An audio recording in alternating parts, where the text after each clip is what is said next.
Happy Mushoku Mondays, everybody. Welcome back to yet another Trek the Mushoku Tensei Jobless Reincarnation novel series. We are on Redundant Reincarnation Part 4 of hopefully 4. We'll see. I know last week I said, hey, it's going to be a quick Mushoku Monday. We have just like one chapter left, and it's kind of short. It was going to be like about half the length of last week's, but then Lucius decided to jump in the Discord and start throwing a bunch of side chapters at me that said that they weren't included with the Redundancy Reincarnation Volume 1, and then suddenly my outline keeps getting bigger and bigger. So we'll see. I might not read one of them. I don't know. We'll see. One of the chapters kind of made me mad. It felt like a build up to something, and it just goes, and we're not going to talk about it. It's like, really? We're going to do that to me? We're going to do that? We're going to do that? But anyways, thank you guys so much for the premiere. Hey chat, hope you guys are doing well. Hope you guys have a great rest of your week after Mushoku Monday. But yes, greatly appreciate your guys' kind words, all of your support, everything. It means a great deal to me, especially those that hit that like button down there. It's like right over here, depending on what kind of platform you're on.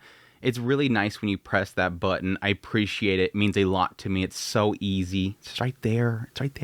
But yes, as per usual, greatly appreciate by the support channel monetarily through Patreon, tips, links, super thanks, memberships, all that stuff. Thank you. Last week you had Spud Monkey with 11 months, almost that year point. Thank you so much for your long time support. Rose Moist with 2 supers, throwing them at me. Really appreciate the support, Rose Moist. It means a lot to me. Thank you. And then yes, we had a new member last week. Eris herself has joined as a member of Otaku Spirit. Eris, marry me.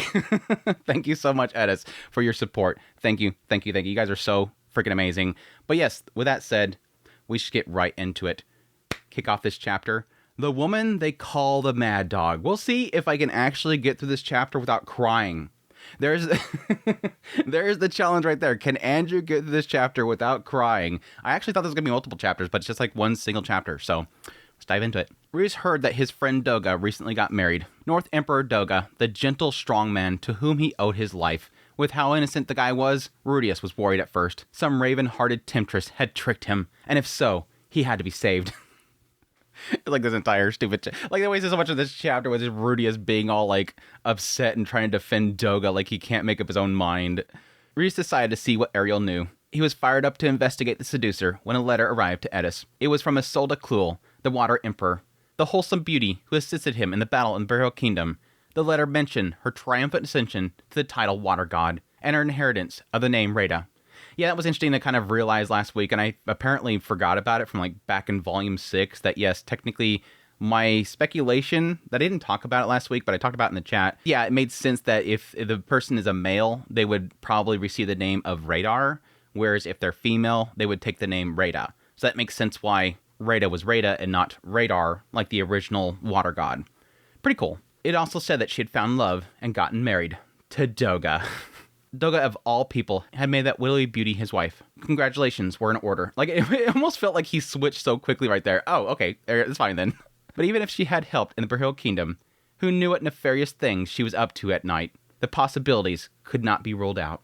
He asked Eris what kind of woman Isolde was. When asked, Eris said that she wasn't a bad person, which wasn't enough reassurance. Yeah, I think from Eris's perspective, again, very simple-minded back there, especially during the time at the Sword Sanctum. She made friends with them, but it didn't show us enough of what kind of bond she had with at least Isolde. Nina, it made sense because she was with her much longer. But again, understanding through crossing blades, right?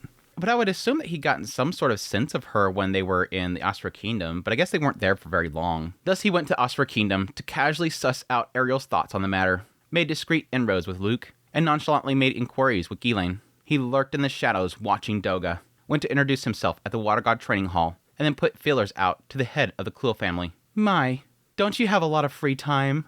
Ariel said dryly. Rudius did not have that in mind. He wasn't doing this to kill time. He owed Dogga his life and wouldn't allow him to suffer. In the end, one fact emerged. Isolde was the sort to choose a man over his looks. So she was a black-hearted temptress after all. Rudius wouldn't take this lying down. Only the results of his investigation revealed the two of them were totally in love.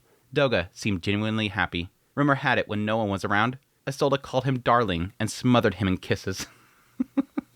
I don't think she's doing that like maliciously. I think that she's just probably not for like public display of affection. It's probably what it is. Despite Rudius' intel that Isolde chooses guys on their looks, she must have seen something in Dogga other than his face that made her choose him. She took a convoluted route to get him. but she finally found her soulmate. In a similar vein, until Dogga saved Rudius' life, he thought the guy was a useless blockhead. Rudius had been black-hearted and had been the bad guy. How could he judge Isolde?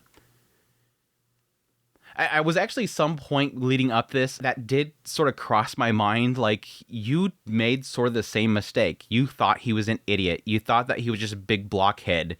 And at some point you realized, holy crap, this guy's amazing. Yes, unfortunately for those that are not blessed with looks, you sort of have to go that extra mile to prove yourself. I do believe there's a lot of people that do have good looks will run into problems with people not taking them seriously, thinking that they get everything based on those looks and not their hard work. But the opposite is even more so true. For somebody that does not have those looks, and yes, it seemed like Dogga was somewhat aware of that, somewhat aware that somebody that was beautiful like Isolde was too much for him, that he wasn't allowed to stand by her side. There is an element that you have to work that extra mile.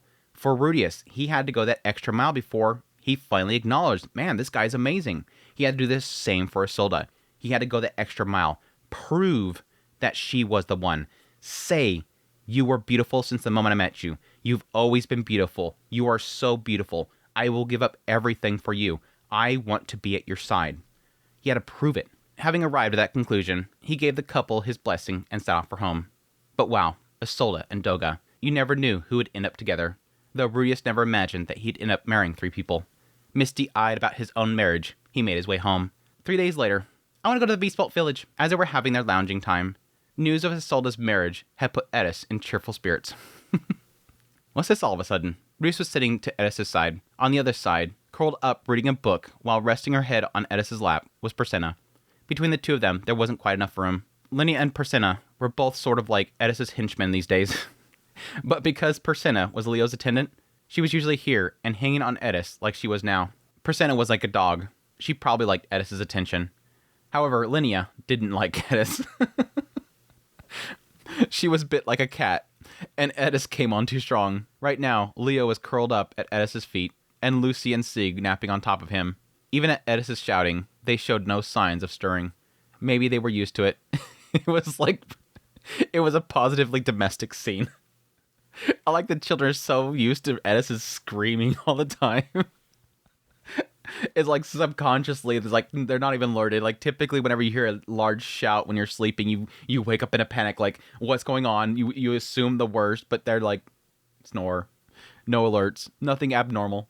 And yet, the Beast Vault Village, Rudius thought, for Eris, that place was both the drug and a paradise. They'd arrive, she'd be happy for the cute beast folk.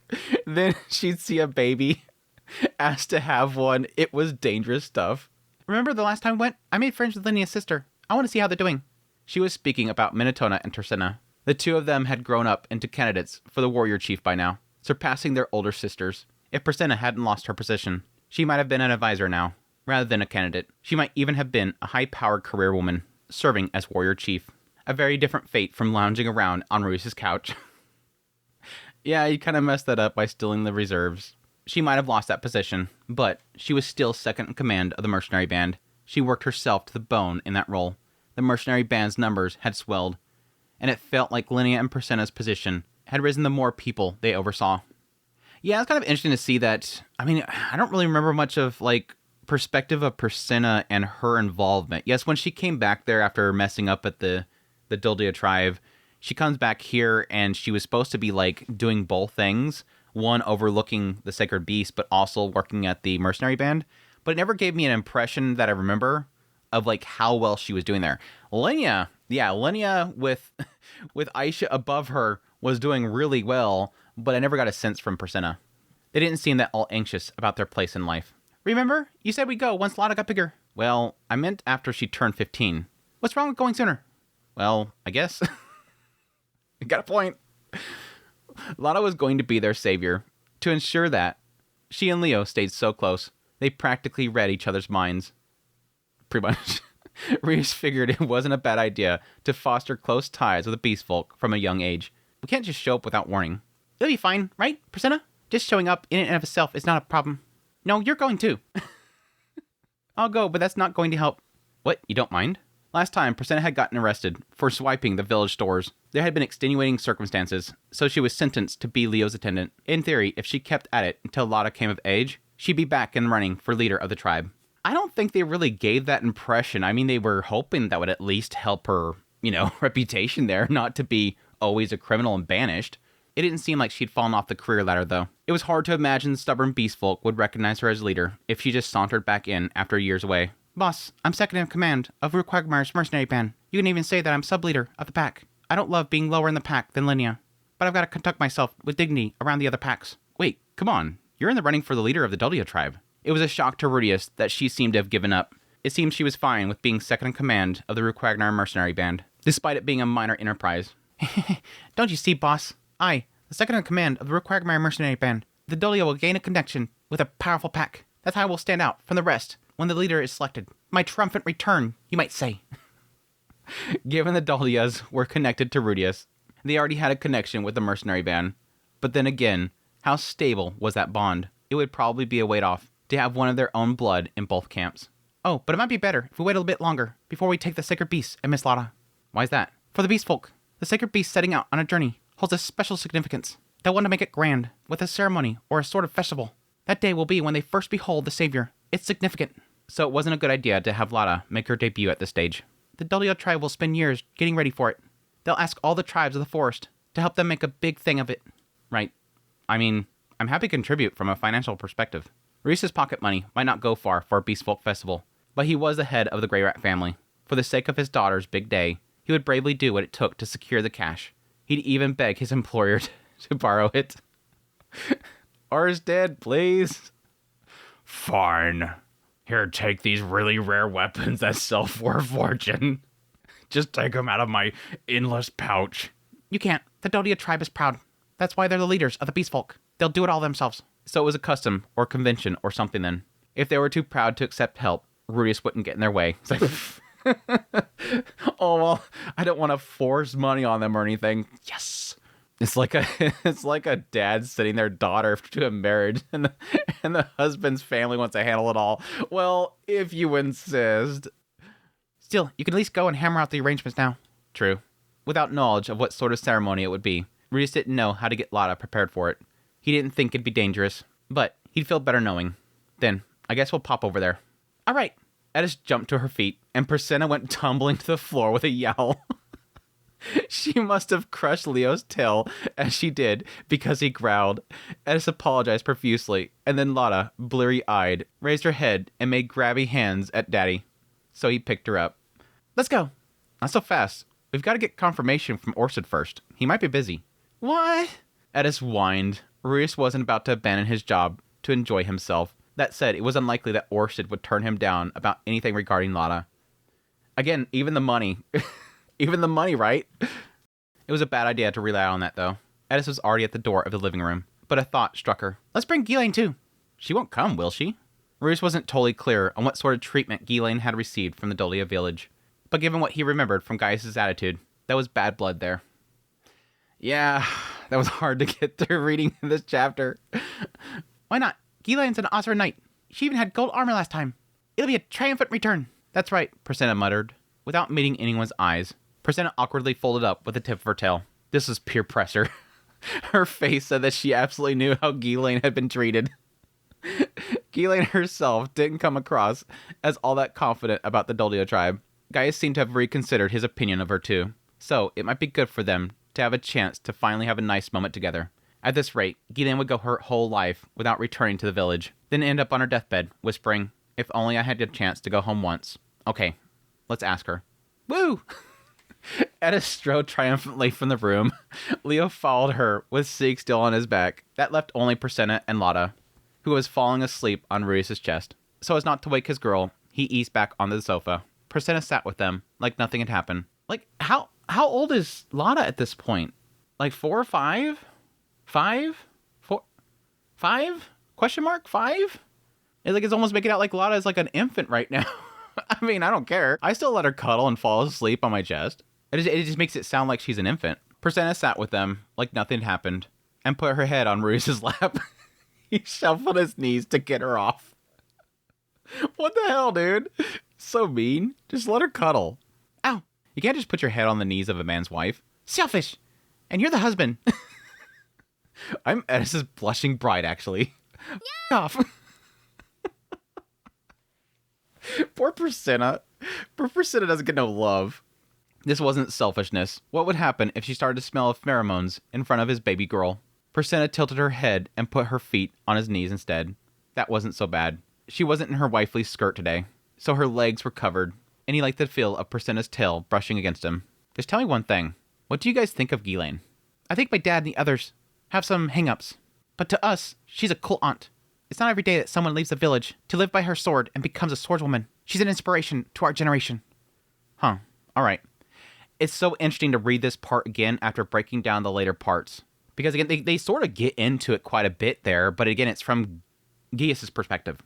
Gius himself sees his generation, and Linnea and Priscilla is their own generation, and I mean, it's slightly off there, but you do, yes, have Minotona and Tersina.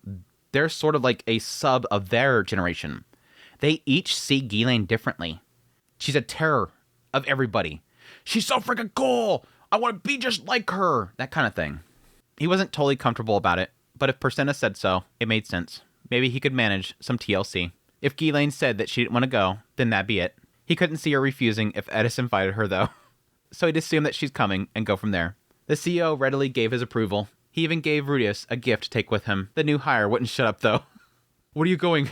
Who with? Sword King Ghislaine? Then when's the fight? Stupid. Rudius figured, even if he went into details, he wouldn't get it. So he replied vaguely. It seemed to satisfy him. The kid was more of a chump than he thought. The day had arrived. Linnea and Priscilla came face to face with Ghislaine. It's an honor to meet you, nya. I'm Linnea Dodolia, nya. I've heard so much about you. I'm Priscilla Adolia. They were on their best behaviors. It was like when a senior student came back to sports day after graduating. I've always admired how you left and made a name for yourself, nya.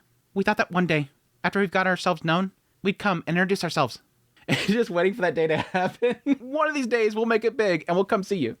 But again, I almost see like there's like a side effect they're kind of pointing out here with the idea of how with Ghislaine going out and making a name for themselves, and yes, the word getting back to the Doldia village about how amazing she's doing, but again, there's being that kind of question mark, it can't be her. Again, when Rudius first went there and they were talking about Ghislaine, he couldn't believe it. That's not my Ghislaine. There's no one in hell. She's a crazy feral. You're talking nonsense. He didn't want to believe it because he firsthand experienced how horrible she was. But the next generation, they're hearing those rumors coming and all they're thinking is, it's got to be her. And she's amazing because they don't have firsthand experience for knowing that it couldn't possibly be her. So it creates this next generation sort of being influenced the idea of wanting to go out and do this stuff. Again, Priscilla and Linnea wanting to go out and make a name for themselves. When most of the generations, they want to stay within the village. Everybody just stays there. Again, the idea of there being beast folks around, there's beast folks out in the world, but they're seemingly rare. Again, that was like the whole thing around Linnea, how like it's this rare princess one too. Like she's a full blood, all this kind of stuff. Like it's rare. Again, with Ghislaine when she got picked up, Adoldia? Holy crap! Yeah, take her into the place, take her in the manor. Hell yeah! It sort of shows the inspiration that she sort of gave the younger generation. Ghislaine had the composure of a retired mob boss. She sure didn't play herself down, but she wasn't arrogant either. The stillness of a large guard dog. She was the same old Ghislaine that Rudius knew. Can you really go? It seems like you have things to do. Ghislaine was at a parade grounds, deep in conversation with Sander and Isolde about something. It looked like she was busy. I'm teaching the knights new techniques. Oh, right, that was the thing, wasn't it? Reese had heard from Ariel that Asra currently had 3 sword instructors. A sword god style practitioner, a water god style practitioner, and a north god style practitioner. One of them was a geriatric man-child, with 0 interest in teaching sword fighting, and just wanted to order some kids around. I wonder which one that one is! With 3 warriors and 3 different styles, you could guess that they would butt heads. At Sander's suggestion, they were trying something new, taking the best points of the sword god style, the water god style, and the north god style, to develop a new sword fighting style for the knights of the Austrian kingdom. A sword king, the current water god, and former north god each taught their own styles. Then the former north god would tie it all together. Very, very interesting. Very, very interesting. I mean, it's pretty much what they were doing with Eris.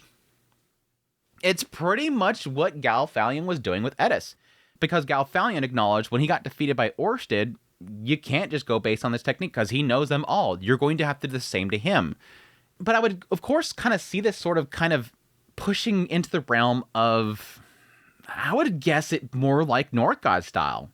Because if you do take a bit of every single thing, it sort of turns into what the Northgod style is, using everything at your disposal to win. It's not going to be more to Water God style because everything in Sword God style counters what Water God style is. Water God style is stay, wait for them to attack, bait them in, and counter. Sword God style is the first attack wins, so you're not going to wait for the person. With Northgod style, it's using everything, so it's open to anything. So I feel like it's basically Northgod style with borrowed things from Sword God and Water God style. And it makes sense with the Northgod style at the very end, tying it all together. But it's genius. Because it's basically, you have these three styles that are on their little corners of the world, teaching people their own different ways and their own different styles, and then the individuals that get trained in it will travel around the world and do amazing feats. This is basically saying, bring it all over here, stop hiding in your corners, bring it all here, and let's bring out the best of all of them. It's genius. So not only is the Oxford Kingdom right now developing into magic, which is something they're supposed to do for the future, they're also developing new fighting styles, which I'm kind of curious were even in any of the other timelines. I'd be curious to kind of, this is one of those moments where I kind of wish I could pick up a tablet and go, doot, doot, doot, doot. Hey, Orsted, is this a new thing? It seems pretty cool. It seems pretty significant. They could end up making the new Sword North Water style. the Northern Sword Water style. Rudius thought that they'd probably end up with a new... Yeah, even Rudius said, I probably subliminally remember this line. Rudius thought they would probably just end up with a new Northgod sect. But Ghislaine said, I've taught you the way that I know how to do it. I'm leaving the details to him. Her presence was an unexpectedly good influence. She took her job seriously, but she wasn't delicate about it.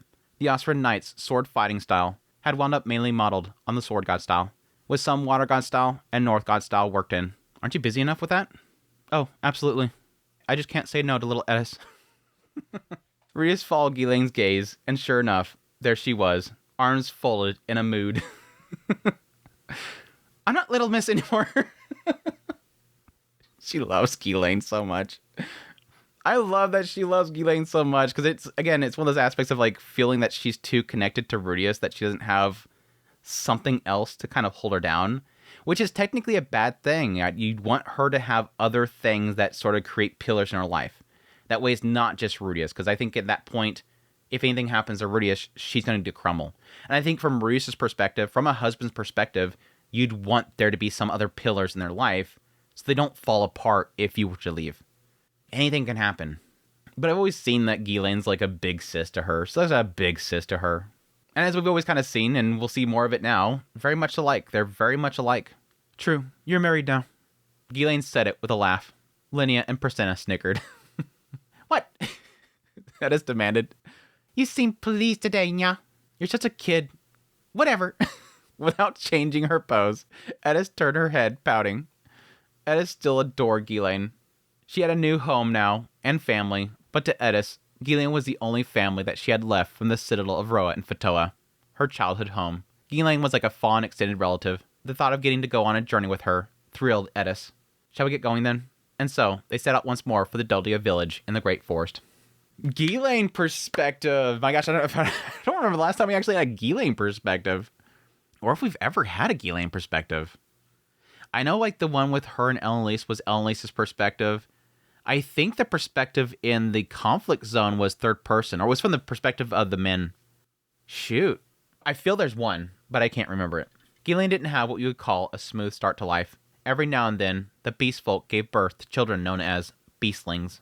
There's no cosmic reason behind them. They're born with fangs and lashed out like aggressive, terrified animals. They never learned to speak. Ghislaine was one of them, and she had hardly any memories of her childhood. Still, in her earliest memories, her heart was dominated by rage. Everything about her body was constricted and torturous. She turned that anger on everyone around her. They were all enemies. They never thought about why it felt that way. Even now, she didn't know. To this day, that anger still lurks in the depths of her heart, rearing its ugly head at every irritation. All she remembered is the angry yelling of adults and the fear in the faces of her brothers. Interesting. It's sort of painting Ghislaine as sort of being a abnormality that is not rare. Like, it happens. Every now and then, this happens. A child is born, and they're what they call beastlings. They have a name for it. The beast folk have a name for it. This is something that happens. Every now and then, this happens, and they call it a beastling. I'm kind of curious if it's like a feral, some sort of feral being that is born. It implies later on that this is something that can be overcome. The idea there is some children that they will just kind of keep reprimanding, keep kind of putting through different, unfortunately, punishments and whatnot, and eventually they'll overcome it. But for Ghislaine, that wasn't the case. It sort of makes me wonder if this is an element of sort of mental disability that the children are born with, that eventually they are forced to kind of cope with, or if it is an element of some sort of abnormality in their mana flow. Like the mana that is within them when they're born, is it sort of messed up in some way? Kind of curious. Now that I think about it, I don't think they ever mentioned where she got her eye. I'm wondering if she was born with the eye. Because that was the kind of thing I was curious about with Ghislaine. She always had an eye.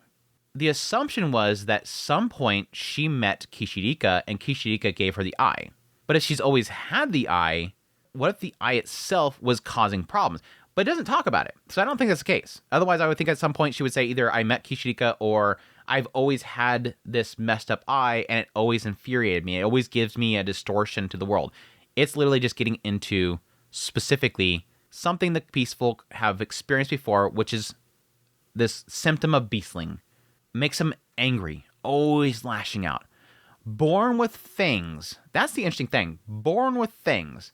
As if over time their canines or their fangs themselves would grow out. She's born with them and is extremely angry. They never learn to speak is the other interesting thing. And again, that sort of leads me to believe that it is an element of sort of a disability or an abnormality in their birth that is sort of holding them back quite a bit. But if they are always extremely aggressive, it makes sense that they would never learn to speak because they don't sit down long enough to learn it. They don't have patience. They don't want to sit still. Most beastlings settle down as they grow up. By the time they turn 5 or so, their only symptoms are being a bit slow and bad-tempered. Not Ghislaine. Her 5th birthday came and went, and she was still running wild. She was a terror. 5 is the age which you're more or less able to use a little reason, but she didn't have a thought in her head.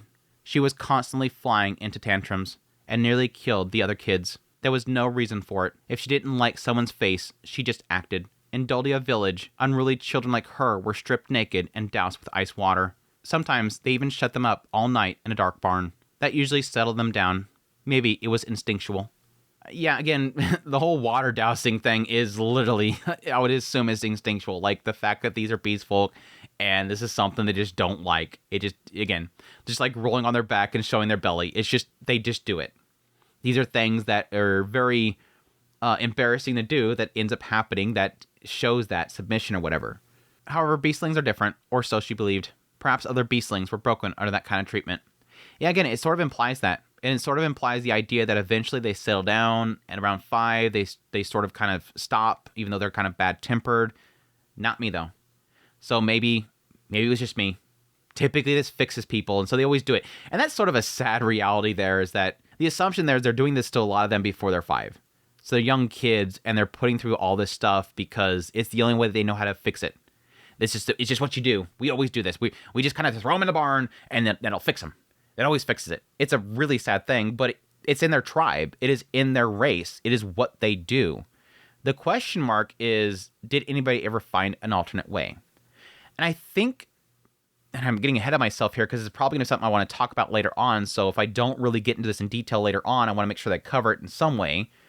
I think there is an element that after all this stuff, after this chapter especially, makes me wonder if they'll at some point reevaluate what they were doing.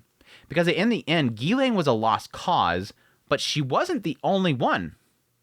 That's the key thing. She wasn't the only one. All these children that are like Ghislaine, eventually they have accidents. They have little accidents, and they just disappear. I'm thinking this whole thing is going to make them realize we might need to reevaluate this.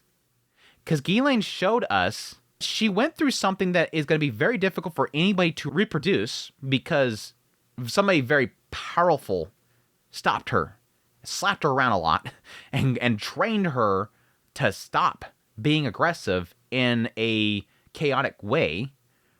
If they can get somebody strong enough to be able to at least stop them and hold them still for long enough, or at least show them they can't overcome them and that brute strength is not going to win over everything, they might eventually be able to save all these children that are having accidents. I'm wondering if that'll be an eye-opener for them. Will Gaius have an eye-opening moment of going, we should put something into effect for the future of the tribe to possibly help them and not have these children have accidents and die? It's interesting. I wouldn't doubt it. Ghislaine is an example of what they were going to lose. They almost lost. Somebody that did some incredible stuff. Brought pride to the tribe. However, beastlings are different, or so she believed. Kids like Ghislaine are so difficult, sometimes they are met with accidents. They are left out in the forest at night when it's crawling with monsters. Things like that. That sucks so much. That sucks so much. I mean, again, there's like a side of me that, again, tries to distinguish that aspect of the fact that beast folk are a completely different race, completely different belief systems and whatnot, but it's still something you just cannot excuse is the idea of leaving children to die just because you can't get a handle on them. And again, I do acknowledge the idea of this beastling aspect, the idea of them just being completely feral, born completely feral, seemingly not having, like, elements in their brain that seem to comprehend right from wrong or anything like that, being unable to tie them down and stop them from literally killing each other. Because, again, unlike human children, and again, unlike in a fantasy world where you could have magic or something like that, the idea here is that these beast folks have a lot of strength and could tear somebody up, have claws, have fangs. They can literally kill all the children in the village if they can't stop them. There is a massive risk aspect to their entire society and their children if they let one of these children just go rampant and crazy all the time. But it still sucks. I still can't excuse it. Just leaving a child out there like that. They're left out in the forest at night when it's crawling with monsters, things like that. They did this to Ghislaine as well. She didn't understand what was happening, but she somehow knew the whole village was trying to drive her away. She did have survival instincts after all. In the end, she didn't die, thanks to a traveling swordsman in the middle of his warrior training. She was taken in by Galfalion. So it implies that she was sent out there at night to die with the monsters, and then Galfalion came across, picked her up, went to the village and said, "Sup, dudes? Sup, dudes? You don't want her? Then give her to me," he said. He adopted Ghislaine like she was a rejected stray and took her from the village. It wasn't if she took to him just because he rescued her. She wouldn't have been a cute kid. She bit, scratched, and howled, but Galfalion brushed it all off, subdued her, put a collar around her neck, and put a sword in her hands. He then said, "If you ask me, you're made to swing a sword. You get in a fight, you can use this." Looking back, Galfalion, her master, must have been crazy. He gave her a sword, told her to use it on whatever she wanted. She wouldn't even trust herself with a sword back then. Still, he wasn't completely reckless with others' lives. For a while, they steered clear of inhabited areas. They roamed about the forest, hunting beasts and monsters. In the morning, he would beat her to a pulp. When that was over, he dragged her in front of some monster and made her fight for her life. Sometimes she got injured, but she was never badly hurt. He must have sensed how strong she was in relation to the monster that they fought, because he only ever pit her up against something that she would beat by the skin of her teeth. In the afternoon, they ate the monster they killed. After that, she could do as she pleased for the rest of the day. At the start, she attacked her master and tried to kill him. She couldn't have been more outmatched. He shrugged her off, then knocked her around a bit, but even that wasn't enough to cow her. She got up and went at him again. As a rule, he met her attacks with a grin on his face. He never gave her any formal instruction in how to use a sword, and she wouldn't have listened anyways. There was one case that was different, though. When she attacked without her sword, if she tossed it aside, he clicked his tongue, then knocked her out with a punch. When she woke up, her sword would be lashed to her hand. She was an idiot, but even after a year of that, even she learned. He knew that she couldn't beat him, and if she lashed out randomly, she would only get a thrashing. It's incredible that she could reason that much, but even a beast knows when it's beat. I'm kind of curious about this whole thing now. It's like there is an element that kind of makes me wonder, Did Galfalion pick her up because he pitied her? Did he bring her in because he felt bad for her? Again, he's doing a warrior's travel. Not that he came here for the sake of finding Ghislaine. He was on a warrior's travel, traveling through the lands. And then he came across this girl in the middle of the forest. Oh, you must have been discarded. Hey guys, you dropped a girl. You want her back? No, you were trying to kill her? Okay, I'll take her then if you don't want her. Was it an element of him feeling bad for her? I'm trying to think back. I don't remember if it implied that Galfalion was sort of seeing Ghislaine as the first person to take what he ends up giving to Eris. That Ghislaine wasn't strong enough to take upon his revenge against Orsted. I don't think so, but I don't know. I don't think so. It does question that. Was this for the sake of her, or was he trying to train up somebody to take out Orsted? In the end, dude saved her life. In the end, he saved her life. Made her become somebody. Made her become a person. She would not be training Eris if it weren't for him. She wouldn't be learning how to read, learning how to talk, learning to do anything besides destroy things around her if it weren't for Galfalion. That was her very first lesson in life. Around that time, her sword instruction began. He used words, do this, do that, think rationally, wear your opponent down steadily, one move at a time. She's not clever. For every 100 lessons, she remembered 10. She honestly feels that it hasn't changed much. But her master was patient. So yeah, another simple way of training. Simple words, do this, do that, think rationally. All these people are so simple with how they train people. But her master was patient. He must have known that even she would get better if they drilled the same thing over and over again. She supposed that she had talent because she improved rapidly. At the same time, maybe due to her training, little by little, she began to see the beastling influence fade. Maybe it was working on her impulses every day, running around killing monsters, because when she saw other people, she didn't get enraged like she had. Well, that only happened whenever they didn't speak to her. If they did, she attacked. Eventually, her master decided that it would be safe to go to town. She was more used to people, but it was still suffocating at first. More often than not, she was met with hostility. She still feels that way. That's telling. That's kind of telling. She's saying even to now, the present time, she still feels that way. She still feels it's suffocating being around other people. She still feels that she's often met with hostility. Her master told her, ignore them. Being strong will shut them up. They'll trip over themselves to kiss you. Some will even come attach themselves to you like puppies. Eris. The idea of strangers attaching to her like a puppy was disgusting. Then she met Eris. She was wrong. It's better to be loved than hated. Even for Ghislaine, loves her little sister. Anyways, she was finally able to enter the fringes of society.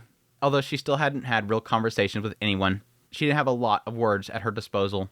Her master always talked to her in beastfolk tongue, and she lived in the Dogga village until she was 10. Interesting. So she went 5 years there before they finally tried to get rid of her. Again, up until about age 5 is when they kind of chill out typically. They're still like flying off the hook every now and then. They get enraged, but they've calmed down quite a bit. For her, they went until 10 before they finally kicked her out of there to try to kill her. She didn't know any language. She never talked to anyone. And she didn't remember when she had her first real conversation, but it was probably her master. She might have been swearing at him or asking a question. She didn't recall. But this was her master. He'd have answered without making a big deal out of the event, which is why it didn't register for her. Around when she learned to talk to people, their journey came to an end. They arrived at the Sword Sanctum, and that's where she made her new home. There was no need for conversation, and she could knock out anyone who screwed with her. In the Dogga village, people had given her nasty looks for that, but here, it got her respect. No one complained, and she could do what she wanted. If she kept knocking people out, the Sword Sanctum was a paradise. Simple enough. It's a simple place. Again, it's why Eris liked it so much. It's such a simple place. But then, maybe because she got too comfortable, her master turned her out on her ear. It was the law of the Sword Sanctum that once you got above Sword Saint, you went out to complete your warrior's training. So that might be what it was. No one told her anything about that. She was just thrown out. Told to go see the outside world. She went out into the world, became an adventurer, met Paul, then parted ways. Interesting again, because technically when Eris arrived at Sword Saint, yeah, she left. It was all I could teach you. Peace out. I'm out of here. You can go for a higher title, but do you want it? Nina stayed. Nina stayed. And that's probably because of the fact that that's her home. But it's kind of make you wonder. There's a lot of individuals that are seemingly staying there, even as Sword Saint. Now, I would imagine like the emperors that were there and whatnot probably went out and then came back eventually. And then you met me, Eris said cheerfully. In a carriage rolling along the road to the Sword Sanctum, through the great forest, Ghislaine shared her life story. What? In a carriage rolling along the road to the Sword Sanctum, through the great forest, Ghislaine shared her story? I don't know if that's a WTF 7Cs moment, because what it could be implying there is that Ghislaine's telling a story, and in the story she's just leaving the Sword Sanctum, and so it's got like this kind of like, here's a moment in her memories as they're still going to the Great Fort. I think that's a boo-boo. In the carriage rolling along the road to the Sword Sanctum through the Great Forest. They've relocated the Sword Sanctum. It's now in the Great Forest, folks. Again, it could be as they're in the Sword Sanctum, in the memory, they're going through the Great Forest. I don't know. Ghislaine had to wonder if it was really interesting or not, but Eris listened rapt. Linnea and Priscilla were listening with interest too. That's right. Eris looked as if she knew the rest of the tale. When Ghislaine got to the part about visiting the Sword Sanctum, she'd said knowingly, "Yeah, when you beat them down enough times, they respect you." Yeah, see, she knows. The Sword Sanctum was like a second home for both of them. Well, for Eris, it was a third home. For Ghislaine, it was her first. Ouch. Linnea and Priscilla's eyes were glazed over a bit, their mouths half open. A long time ago, that would fill her with rage. Now, she didn't mind it so much. "Yeah, what a heroic life. If it were me, I'd have turned into a good girl the moment they threw water on me, yeah. Yeah, I remember. I totally did, yeah." Yeah, you did. "All they had to do with me is send me to bed without dinner." Yeah, for sure, for Priscilla. No dinner. But unlike Linnea, I was always a good girl. So, I was just doing what came natural. I'm a good girl too, yeah. "You're both good girls compared to me." Linnea and Priscilla both bashfully scratched the back of their heads. Aww. After that, I met Rudius, and just as I finally got my feet under me, the displacement incident happened. "That's right. You reunited with Eris and Fitoa. They went back to the Sword Sanctum to train, yeah?" "Yeah, that's right." "When you finished your training, you and the boss went to Asra and became Ariel's servant, yeah?" "More or less. When everything was over, Her Majesty told me that she wanted me to stay and gave me this armor."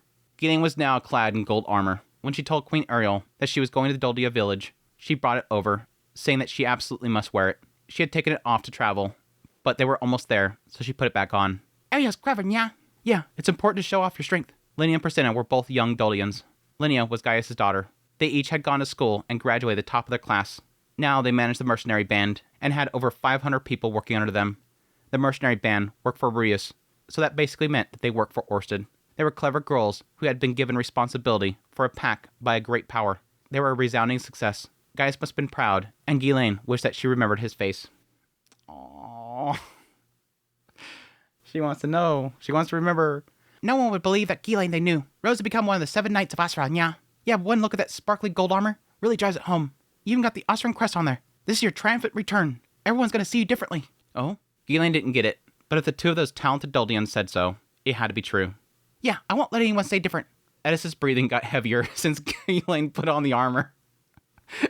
She said it suited her, but it was too shiny for Ghislaine. She supposed it would come in handy in the dark. Yeah, it kind of makes me think of Weetah. Still, if she said that she wasn't nervous, she'd be lying. The Dogga village, she remembered, had rejected her. Again, showing that fact that she's really thinking about this, really thinking it through. She doesn't want to turn down Eris, but she's still nervous about it. Oh, we're close, yeah? They couldn't see anything, but there was a familiar smell in the air. The smell of the Dogga village. Bad memories for Ghislaine. The base of her tail began to itch, and she felt a growl rise the back of her throat. The urge to run gripped her. "What do you think, Rudius? Will I be okay?" That wasn't a question the old Ghislaine would ask. Maybe she asked Paul something like that, way back when she was a part of the Fangs of the Black Wolf. Ghislaine tried to remember how he'd answered that. Rudius then answered from the driver's box. "Eh? Oh yeah, it should be. If it starts to get dicey, I'll sort it out. Leave it to me." She then recalled. Paul usually replied that way too. It'll be fine. Even if it's not, things will work out somehow. It felt like just yesterday that Geese, Talhan, and Elise would roll their eyes and sigh at him. But in the end, he'd be right. The only time that didn't work out was when Paul married Zenith, then died. Yeah, it should be fine. I have a present from Sir Orsted for them, and a box of sweets. Oh, We got Lenny on Persona too. I don't know if that helps anything. The words filtered through from the driver's box. Rudius seemed a bit out of sorts, holding his stomach. It was a tic that he had when she told him stories about her past. Who knew what that was about? I would assume that's because... Did she talk about Paul, though? Okay. Yes, the immediate response here is to think it's about Paul. But she hasn't talked about Paul. The only time that she's talking about Paul is when she's recalling what would Paul normally say whenever asked this. She didn't get into Paul. She was cut off the point that she's leaving the Sword Sanctum before she even started adventuring, and then Eris jumps in and they start talking about her past. She didn't get to talking about Paul. My assumption is going to be that he's seeing bullying. He's seeing being sort of ostracized by a group, which makes me believe that she's told Rudius about, like, her original life in Dogga before, which I mean, that must have been off of script that happened. But I guess that's what it means. Whenever I told him about stories of her past, he would do that. I'm 50-50. It's either about Paul. He doesn't want to hear about Paul. It makes him uneasy. It makes him sad. But stomach specifically is anxiety and whatnot. I would assume it's because she was ostracized and put out by her pack. And he feels flashbacks of bullying, being pushed out by the pack at school. Interesting little comparison there. He'd really grown up well. He'd been a clever kid who'd grown up clever, and he had a knack for getting on in the world. Now he was one of the 7 great powers and Ors's right-hand man. If he said that he'd sort it out, that's what he would do. So even you get nervous sometimes, Ghislaine. Yeah. Dad and the others are stuck in their ways. They find it hard to accept Doggas like us, who've gotten used to city life, I think. Don't worry, Rudius is amazing. Eris sounded so much like Ghislaine remembered her that it drew a smile out of her. Looking out of the window, she could see a number of warriors running alongside the carriage. She could tell they were watching them, hiding in the shadows of the trees. Lithe as cats, ferocious as tigers. They were downwind, so she couldn't smell them. But the scent that hung over this whole area was unmistakably that of one tribe. She had come home to the Dogga village. Oh, here it comes. Here's the part that gets me. Oh, man.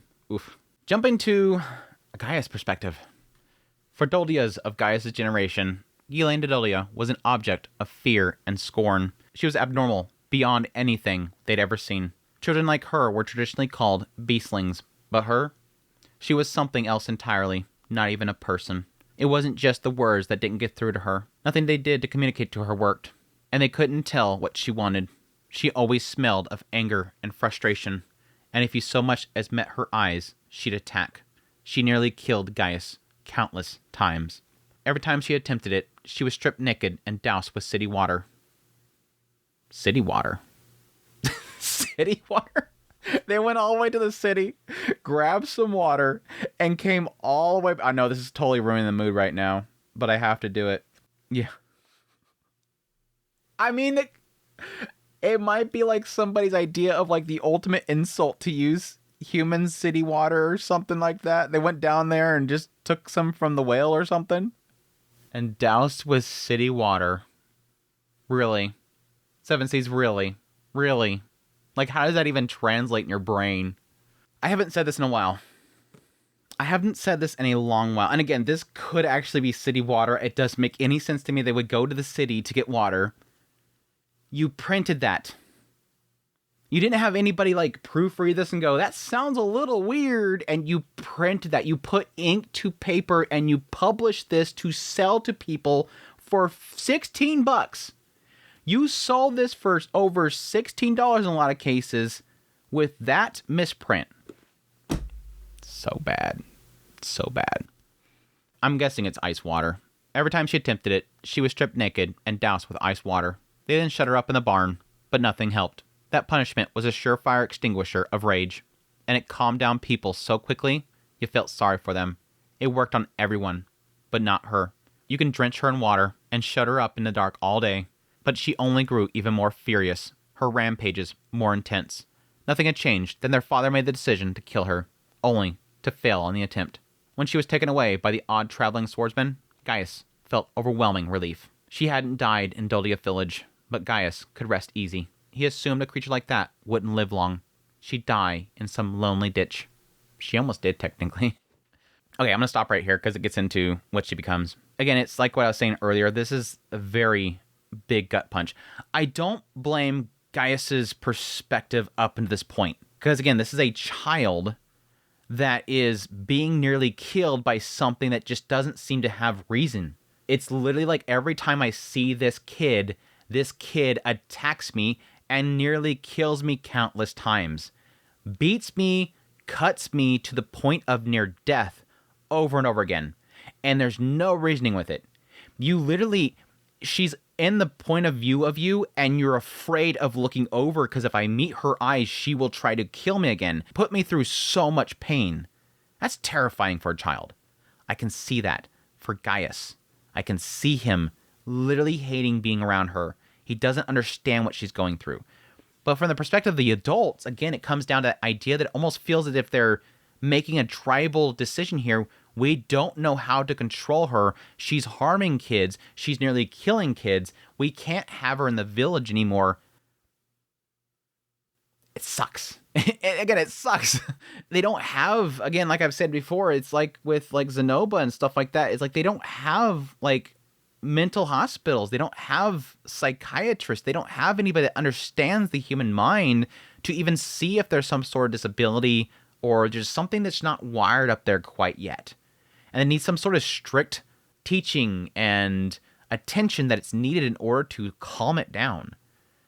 But again, it's putting human standards upon the beast folk who in this setting could be completely different.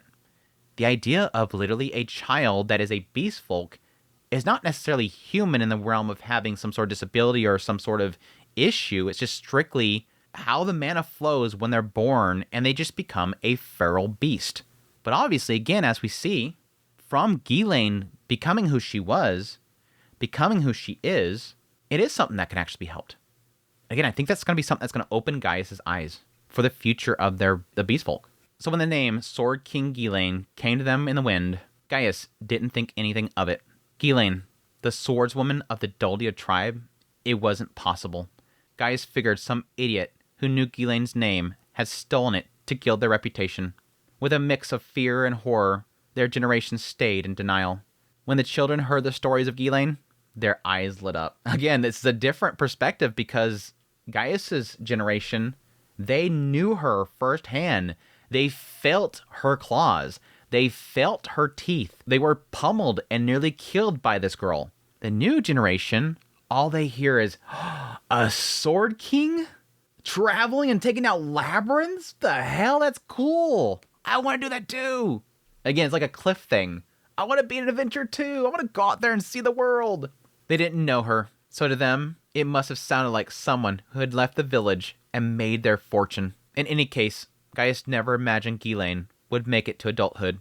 There was no way a creature who left so much destruction in their wake would survive. Now that he was grown, he understood how pitiful she was as a beastling. But still, the resentment was still lodging tightly in the depths of his heart. Thank you. He at least acknowledges right here, now that I'm an adult, that was a child. That was still a child. How pitiful. He feels bad for that child back there that was afraid and just couldn't be controlled. But he still has resentment. Because she nearly killed me over and over again. I still don't like her. Every time he heard her name, he denied the idea of her finding success in the world. More than 10 years ago, a human child had brought a demon warrior to the village. That was how Gaius had heard the story of Ghislaine's unbelievable life. Her teaching children to fight with swords, while she learned how to read and do sums. It was like a joke. She'd eat children as soon as look at them. Again, this explains his perspective. And we got a sense of that. We got a very brief story there about how she was feral and then some dude came along and took her away. But again, I don't remember so much emphasis put on the idea of them trying to correct her and how this is actually a thing in the Beastfolk tribe of beastlings and how they went through this, again, 10 years of her nearly killing children and anybody around her over and over again, and Geese himself, and that torment for 10 whole years before finally they took her away. Finally. It makes sense that he would be like, you knew her how long? There's a key thing there. You knew Ghislaine how long? I knew her for 10 years, and she was a monster. A monster. But one of the children, Rudius Greyrat, told Gaius something. He said, people can change. It's hitting me. I'm sorry, the end of the chapter is suddenly hitting me. I know it's coming up. People can change. Rudius knows more than anybody else. People can change, dude. Your sister can change. But Gaius felt it impossible. He knew it had to be someone who assumed the name, or rather, he'd hoped as much. Now, Ghislaine was in front of him. With her was Rudius and Eris. His silly daughters had even come along too. When he asked why they had come, they said it was to discuss what would happen when Nada, Rudius' daughter and the sacred beast's chosen savior, came of age. It was true that Dogga tribe held a ceremony upon the birth of the savior. The whole of the great forest would be swept up in the affair. It was a great undertaking, requiring several years of preparation. Master Rudius was another species, and Gaius doubted he had especially profound knowledge of the Dogga tribe. But he offered his assistance. Gaius appreciated that, and supposed Linnea and Presena had brought him around. You're giving him too much credit, dude. You're giving him way too much credit. I mean, he inquired about it, and Presena followed up to kind of nudge him that direction, but yeah. It's not like he... Hey, boss, you should do this. Yeah. After they left the village to attend the sacred beast, Gaius had heard nothing of them, but they seemed to have done well for themselves. While they were there, they were even serving Rudius, as the leaders of the pack call the Rue Quagmire Mercenary Band. He calls it a pack. That pack they have, the Rue Quagmire Mercenary Band. As a parent, I mean, that's what Linnea and Presena is calling it. As a parent, Gaius was proud. It wouldn't be enough to erase their mistakes from last time, but it was an achievement great enough to satisfy Minotona and Tersena, whose tension over choosing the next chief were mounting. Minotona and Tersena were ambitious. They trained even harder after seeing the girl's success. Cool. I have to stop right here. I think it does it a few more times, but I'm not sure why Gaius is calling both of them his daughter. Presena shouldn't be his daughter. Linnea is his daughter. I mean, even with Minotona and Tersena, Minotona is the only one that should be his daughter. I think Tersena is a Dogga. Now, I could see it being the fact that because he's the war chief, he refers to all of them as his daughters, but that doesn't sound right. He's even saying as a parent. He's not their parent. I mean, Gaius could have gotten around. I mean, Gaius could have got himself some puppy girl. He could have got himself some puppy love. I don't remember if they ever stated who Presena's father was. I know they got into the Adultias, and I think they mentioned her mother, but I don't know if they ever mentioned her father specifically. But it's not Gaius. I don't think it's Gaius. I'm going to chop it up to the idea that it's the chief, and he's calling all of them as his kin, basically. He is the pack leader. These are my kin. As the pack leader, and that's typically the case. As the pack leader, they typically do take dominance over all the children. So it's not a huge stretch here. When Lada sets off on her journey with a sacred beast, all the tribes living in the great forest must consent to and be present at the ceremony. With all of your connections, Master Rudius, we would be most grateful for your assistance. I'm glad to hear it. I thought you might tell me that you would do it all yourselves, and I'd have to shut up and hand her over. Deep inside, Rudius is like, damn it! Damn it, I do have to pay! Damn it, I'm gonna have to ask the CEO for some money. Haha, I might have said as much to another human, but not to the one who understands how much this ceremony means to the Dogga tribe. Gotten respect, man. Rudius got himself some respect. Gaius' talk with Rudius was pleasant. Perhaps it was his imagination, but it seemed as though Rudius was delicately avoiding the subject of Ghislaine. It smelled of that sort of thing. Alright, I'll notify all the tribes, and you'll handle the preparations. Is Lada's outfit the only thing I need to get ready then? There is no need. There is a traditional garb. Only, what is it? The monsters we use for the materials live in the depths of the great forest. For generations, it has been the warrior chief who goes out to hunt them. Now, well, the village has no warrior chief.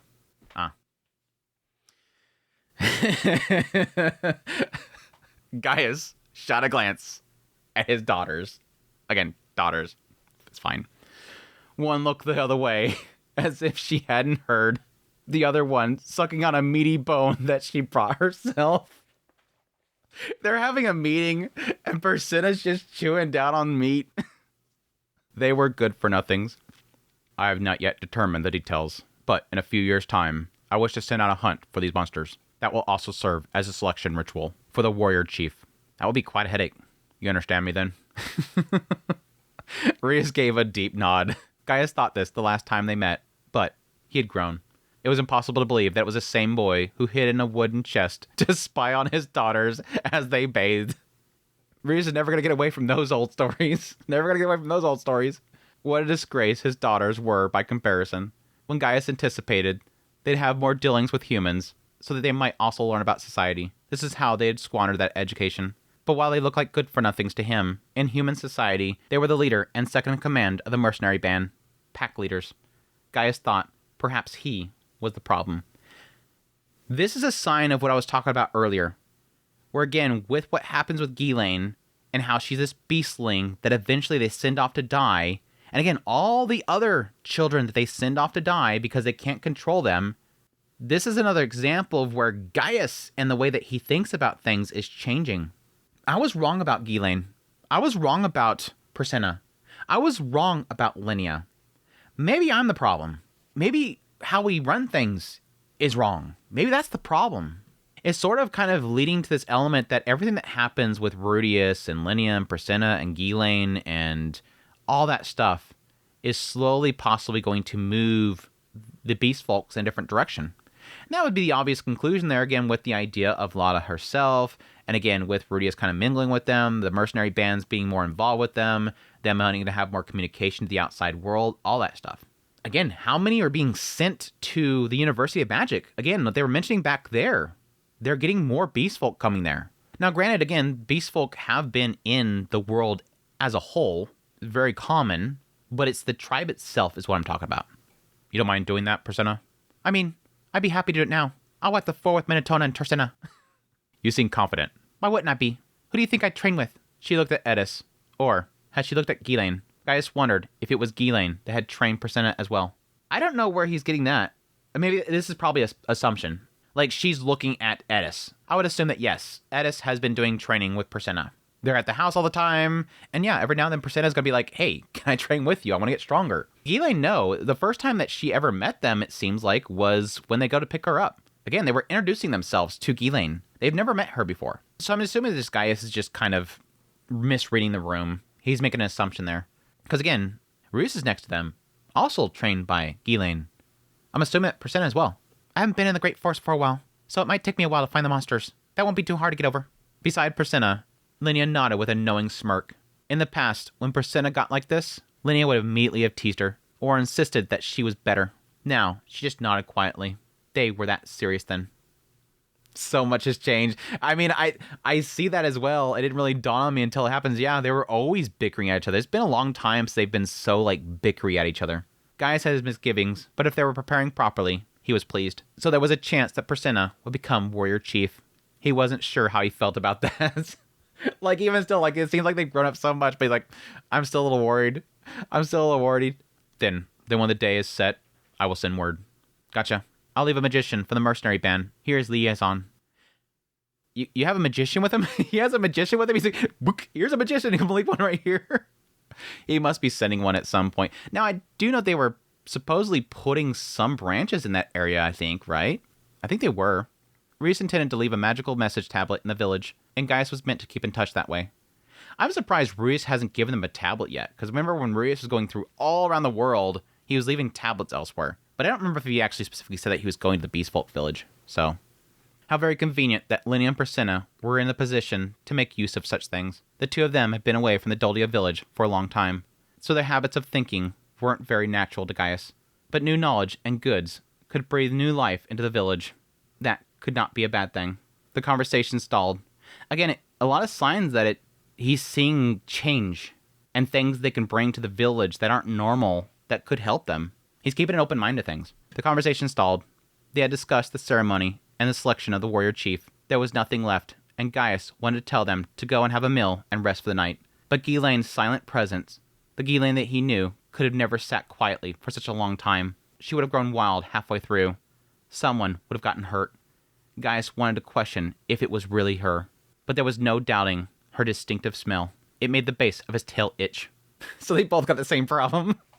They're definitely brother and sister. They're both itching down there. They're both itching down there. But it's cool to kind of note that both of them have that same feeling, just from different reasons. She has her fears, he has his fears. They're both reacting the same exact way. They're siblings. Long ago, he would have run away as soon as he caught a whiff of it approaching. Ghislaine. Her name came to Gaius' lips unbidden. They would get nowhere sitting here in silence, and he was the chief of Dogga tribe now. His silence would have shamed him. What? Her tail twitched, and she looked at him. How dare you show your face? A cold sweat broke out on his back as he spoke. The Ghislaine of old would have beaten him to death just for that. Clearly, she had spent these years honing herself like a blade. If this was their first meeting, someone he ought to respect. But if the Ghislaine from long ago wielded this strength, she would have used it to take his head. She might have murdered anyone in the village. Gaius felt he ought to cast her out before she did any damage. But Eris had gone out of her way to bring Ghislaine here, so he had to face her as both someone who refused to forget what she was, and as the current chief. A little bit of respect for Eris there, and allowing it to happen, even though, again, he has legitimate fears. It's legitimately her, and she's a sword king, and she's very powerful, and she's sitting in front of me, and she's dangerous. Eris began to rise, her hand on her sword, but she thought better of it and sat back down, her brow furrowed. Ghislaine had thrown her hand out to hold her back. The f*** you talking about? I'll kill you! Don't talk about my big sister like that! At length, Ghislaine spoke. I trained at the Sword Sanctum and earned the title of Sword King. My strength is recognized. Now I serve the ruler of the Oscar Kingdom. Look at my armor. It's a very good post. They treat me well. That is how I dare. How dare you show your face back here? Look at me now. I am something. I have become somebody. That's how I dare. It's a very good post. She spoke a little haltingly, but her face was impassive. I thought you'd bear a grudge against this village. A grudge? Why? Ghislaine cocked her head at him. Why? We drove you out. We tried to kill you. Remember? What else would you do with a beast who couldn't understand language? I can't begrudge you that. When I was granted the title of Sword King, my master told me something. He said, you are Sword King Ghislaine of the Dogga tribe. Use that name with pride. Whenever you swear an oath, you swear it on Dogga's. Pride? Yeah. Go to hell, Gaius thought. You don't get to call yourself a Dogga. He wanted to shout, but he couldn't. He didn't know why. Ghislaine's words had been strangely comforting. The name of the Dogga tribe has helped me and never hindered me. I bear no grudge. A memory of Gaius' youth, back before he became warrior chief, came back to him. Way back when the rumors of the Sword King Ghislaine had wafted into the village. The name had a degree of notoriety attached to it, but the stories were not shameful. On the contrary, most of them were glowing. One told of how she conquered a challenging labyrinth. As an adventurer, that was a great honor. Ghislaine of the Dogga tribe had done it. Like hell, that could be true, Gaius thought at the time. It must be an impostor.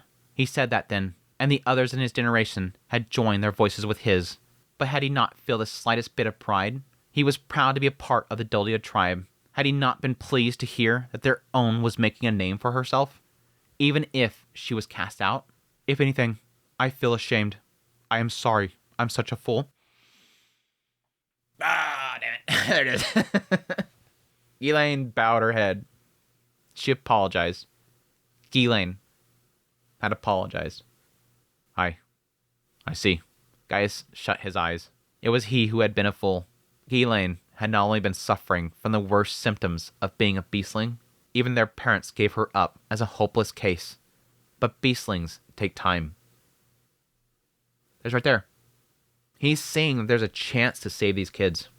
Now that she had it, Ghislaine had grown up to be a fine woman. The village casted her out, but she had gotten her sense and grew. Not only that, but she was proud to be Dogga. She still announced her heritage.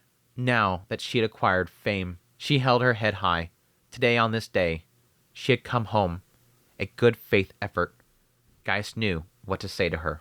Sword King Ghislaine de Dogga, I am glad to see you back at Dogga village. As its chief, Gaius de Dogga. I welcome you. You are too kind. God damn it. It is so funny. If you asked me back when I finished volume 26, I don't think this was even on my radar of like stories that I wanted completed. I don't think that I ever had a sense of like, I need to see Ghislaine go see Gaius. That never got fixed. But it technically was never wrapped up. So I really appreciate that Refugin came back here and said, oh yeah, this whole thing, you'd like to know, right? I mean, it's cute to see like, oh yeah, who gets with who in the end. Like those stories are always great. I mean, most of this volume has been that. Oh, who gets with who? Who gets with who? And oh yeah, go see the daughter go to school, obviously. This is a story that I wasn't really expecting, but I want now. Like I didn't know I want this, but now I'm like, thank you. I needed this. And I think it is interesting that Ghislaine never really cared for this. It doesn't seem like she needed this, but there was a sense there that she was feral and caused a lot of damage and acknowledged that she caused a lot of damage. And it's nice that she's able to sort of get a closure in her life. This is big for Gaius. This is big for him, and I think it's huge for the future of the Dogga tribe. It's a future for the Beast Folk. And the idea that, again, right here, it seems like there's several times he's noting, we were wrong.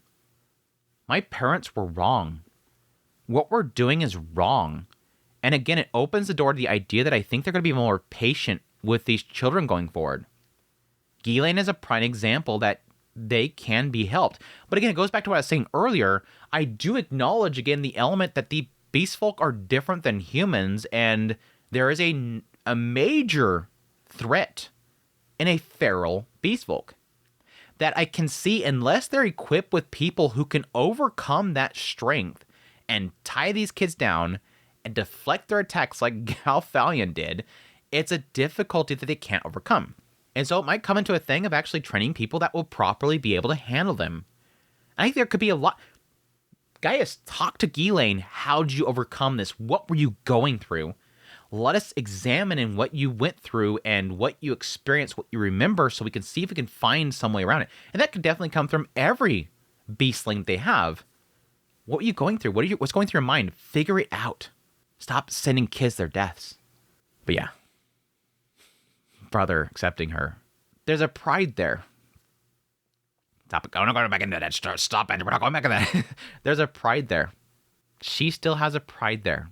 And it's so interesting because when it starts out as that she's so feral, they just let this guy take her. Fine. Take her away. Thank goodness. We don't have to deal with it no more. He'll handle it.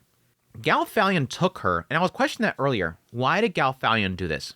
Why did he take her in? Why did he bother with wasting his time, in a sense, messing with her? Again, there was a sense there that maybe he was hoping to raise up, again, somebody like Eris to take on Orsted. The fact that Galfalion told her, you swear upon the name of the Dogga tribe, I don't know if I can give Galfalion this much credit. I don't feel this is Galfalion. Where my brain's going, I don't feel it's Galfalion. He must have been much different back then. Galfalion must have been much, much different back then. And it could be... No, because I think it mentioned that Orsted gave him the scar, right? And I think he had the scar when he went to got Ghislaine.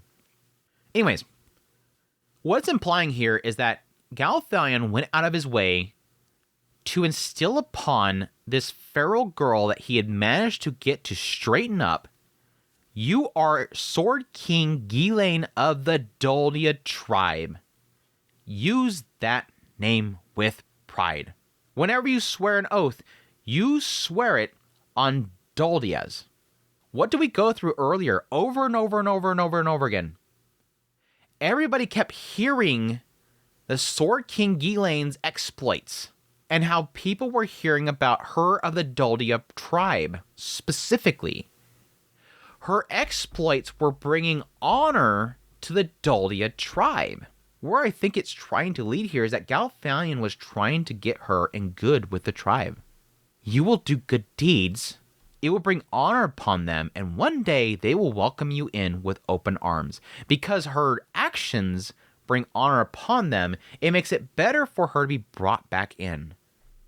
I almost feel like it's a reserve kind of thing. They don't like you now, but they'll eventually respect you. and the honor that you bring upon their tribe. Gaius right here is full of pride. He felt a slight bit of pride. And despite all the pain that we brought upon her, she was proud to be a Dogga. And even in the end, she bowed to him, took a knee to him, like a true knight, that she's found to be a respectable job.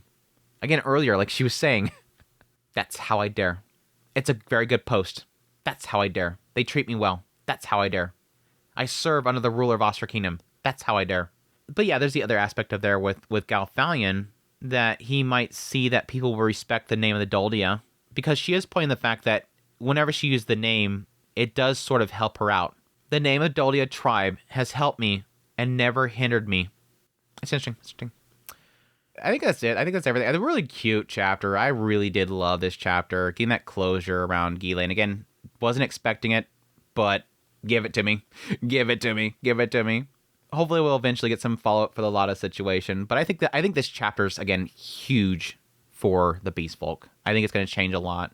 Anyways, moving on to side chapters, side stories. Again, these are kind of stories that are, like, they couldn't print them and put them in here, but they're kind of tied to a lot of the stories that are in this volume, so they kind of fit. But yeah, kicking things off with Eris and Minotona, which is a nice little follow-up to the last chapter. Eris was visiting the Beast Folk village. When she told Rudius she wanted to go, he brought her along with him. She had suggested Ghislaine should come with us too, because just recently she met Ghislaine in the Oscar Kingdom. Ghislaine had been looking up at the sky with a lonely expression. Ghislaine wasn't particularly homesick or anything, but that didn't matter to Eris. If Persenna was having her triumphant return, then Ghislaine should have hers. Eris was absolutely certain that it would be a good thing, and only good outcomes would happen. Good girl.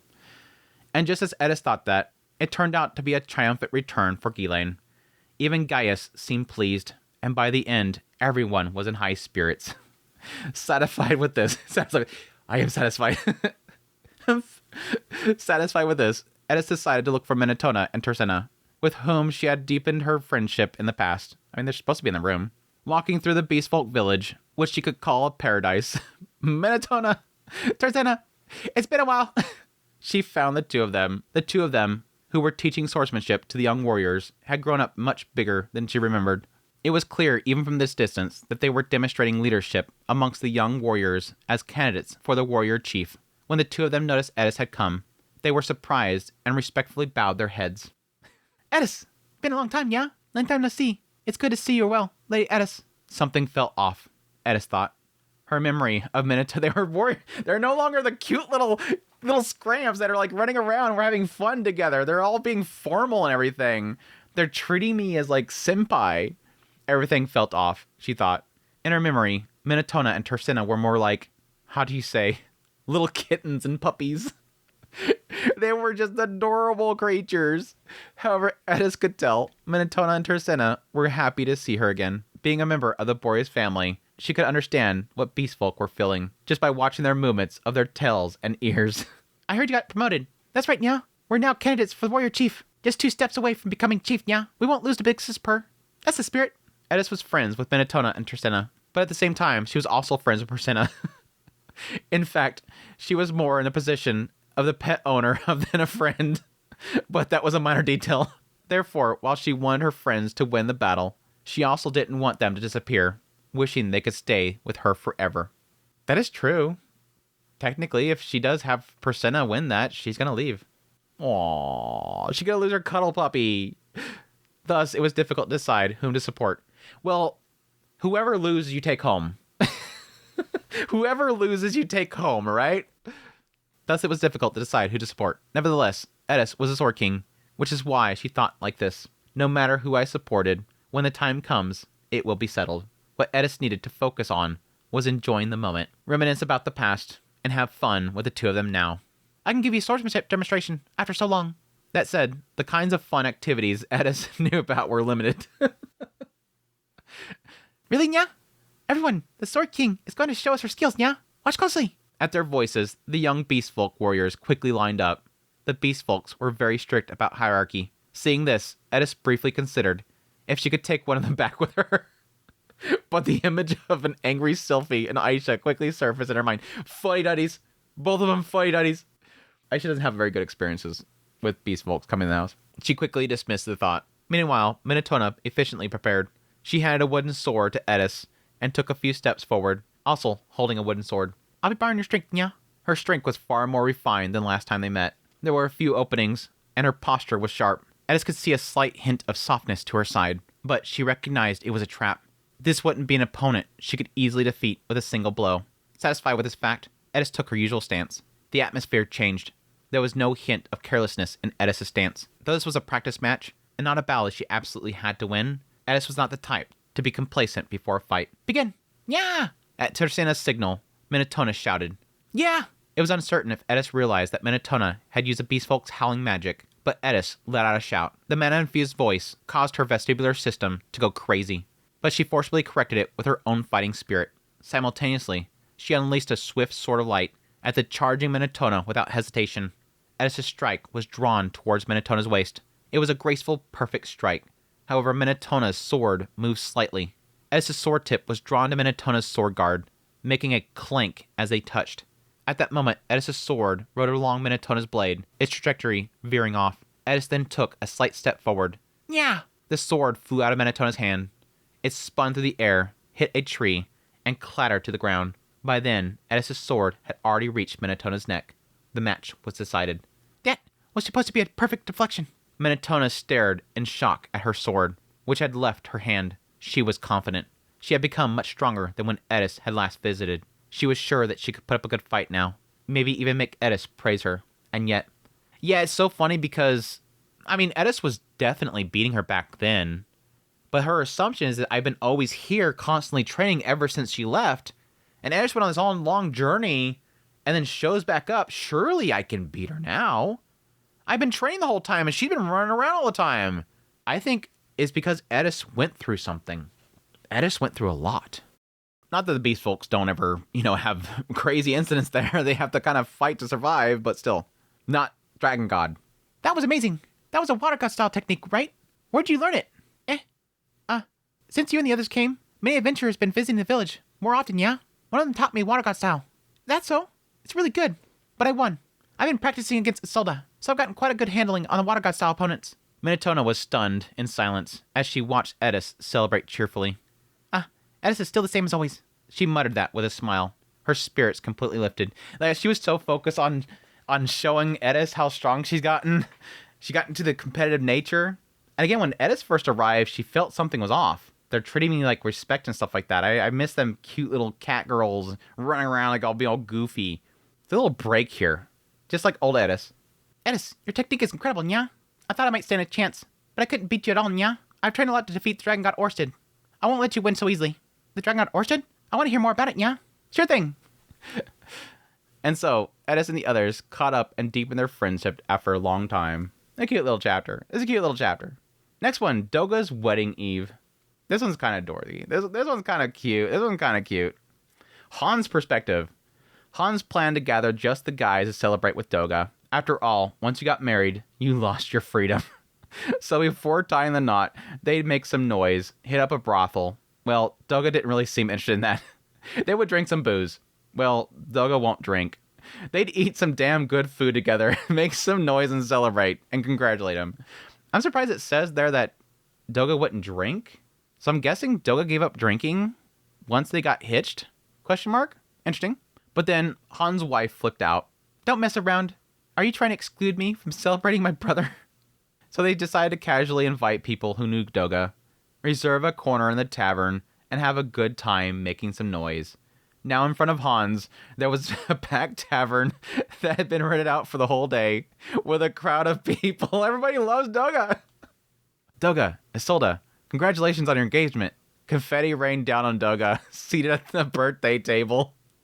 Dogga blew out candles on a cake in front of him, though it wasn't his birthday. For some reason, Isolda, his fiancée, was sitting next to him. This isn't a bachelorette party. Is it a bachelor party or what? It's not really a celebration for that, but since Dogga called her, it was fine. Yeah, that's the funny thing. It's like, yeah, he probably wanted to party with all the guys, again, going to the brothel and everything like that. Yeah, it's a bachelor party. Let's go, guys. One more time before he gets hitched and all that kind of stuff. And like, they're going, okay, we'll invite some people. Oh, crap, his sister wants to come along. All right, well, let's just invite some people. And then Dogga's like, oh, I get to invite somebody? Isolde, come with me to my party. It's literally, if Dogga's sister wasn't pushing on Hans to invite her, and it was just supposed to be, again, a bachelor party, just a bunch of guys getting together before he gets hitched, and they tell Dogga would totally invite Isolde. Totally invite her, and she would show up at the bachelor party. They'd be going to the brothel, and suddenly, oh, she's arrived. Isolde over here. We're going to the party. They're like, guys, we gotta go somewhere else. Anyways, sorry. But man, so many people showed up. Hans just casually invited a few acquaintances, but before he knew it, the tavern was packed to the brim. People of all ages and backgrounds were there. There were some familiar faces, and some not so much. But regardless, everyone seemed to have some sort of connection with Dogga in some way. Took a boy. There was Sylvester and Sandor, 2 of the 7 knights of Asra. Then there was the big brother of Isolde. Their reasons for the big brother of Isolde, he's like happy that she got hitched. Their reasons for meeting and their relationships must all be different. Hans wondered if Dogga even knew everyone here. But at least it seemed like everyone knew Dogga. He saved somebody, probably protected somebody somewhere. Upon hearing that Dogga got engaged to Isolde, they decided to celebrate, or at least participate in the celebration. So Dogga, blushing at the birthday table, smiled happily at the abundance of food before him. He's naturally shy and quiet, and you can't quite tell what he's thinking. But he must understand that he's being celebrated. Occasionally exchanging glances with Isolde next to him, they seemed to be communicating without words. They were such a hot couple. Hans was going to drink it up. It was okay to get wasted today. It was okay to have days like this in life. Hey, is there any more of this booze left? Can I have some? Yeah, sure, here you go. Sorry about that. But man, seriously, Dogga's fiancée, Isolde. I saw her up close for the first time. Isn't she just too beautiful? Is Dogga being fooled again? Isn't it a coincidence? I thought the same thing, so I looked at it myself, and surprisingly, she seems innocent. Oh, really? I hear she's a woman who's super picky about nobles in Asra Kingdom, but the fact that she's ultimately chose Dogga means that she's not the type of woman who chooses based on looks and lineage, right? Even from the perspective of men, Dogga isn't the type to be chosen based on looks. Now that you mention it, Hans realized he didn't recognize the person in front of him. He felt like he's seen him before, but couldn't remember. It didn't matter, though. What matters is that the person was here to celebrate Dogga, like him. So today, they were buddies. Kick him out. Just kick him out, Hans. You know who that is. Kick that boy out of here. This little bastard trying to get in the way of this. Little pervy bastard. He probably has some ponzu in his pocket. But you know what? I still don't get it. Once he's married, she might change completely. Start cheating all over the place. If that happens, I won't stay silent. I won't stay silent, you know? Even if the person is trying to become the water god. So what does it even matter? Even if my opponent is a woman known as the water god Rada, I'm still gonna kick up a storm. I owe Dogga that much. And besides, he's like a brother-in-law to me. What's the use if the little brother doesn't make an effort? I owe Dogga too, so when the time comes, I'll make a fuss with you. Just give me the signal. All right then. Hans gave the guy a pat on the back and moved on to find someone else to chat with. It was truly heartwarming. Dogga, he's not exactly street smart and seems gullible, and yet Dogga has found a beautiful wife, and everyone is blessing him for it. He was surrounded by well-wishers. Hans thought that there would be maybe 10 people celebrating Dogga, but there was so many people that they had to book an entire tavern. When they were working as guards together, Hans barely knew anyone. But now, with so many familiar faces that he didn't even know existed, it was him inexplicably happy. So he went over to Dogga, sat next to him, leaned on his shoulder, and raised a glass for a swig. Dogga, congratulations, brother-in-law. I'm really happy for you. Yeah, sir. You know, after I provoked you, I regretted it a bit. They say regrets for things that you did are far better than regrets of things you didn't do. But you know, sometimes you just don't know. Sometimes it's better not to do something. And yet, I might have irresponsibly provoked you. That's not true. Dogga replied, in a tone different than usual. It made Hans's hand suddenly stop. Hans, if you hadn't said anything, I would have regretted it for sure. Even in his drunken state, Hans can distinguish between words that should be ignored and those that shouldn't. Thank you. With those final words, A lump formed in Han's throat. The night went on as he was in tears. I didn't get into this last Mushoku Monday, but holy like Hans is like the secret MVP. I'm actually surprised how much of a character Hans actually is, because I think when I opened up the Dogga chapter, started getting into the whole past of Dogga, he meets some guard guy that keeps falling asleep. That guy marries Dogga's sister, yada yada. But really that entire chapter, and I think it's cemented in this chapter, Hans is a very big part of Dogga's life. Like, if you think about it, Dogga, in his story, he was at this random village, and that village gets attacked. He loses his father, and he always chooses to protect his sister like his father wished. And thus, in order to do that and have money to help her out, support her, he goes to the big city, becomes a guard. Up until that point, he's very single-minded and simple-minded in a way. And the idea of protect sister, protect sister, protect sister, protect sister, protect sister.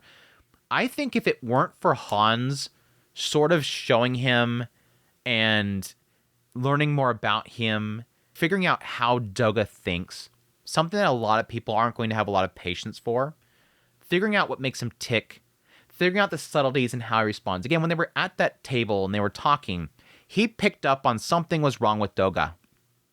That's why he pressed. He knew Dogga more than anybody else. And I think it's really Hans, like he says here, this ability to sort of see that something's wrong, figure that out, and give him that push that he needs. And again, equally with his sister. The sister equally there as well.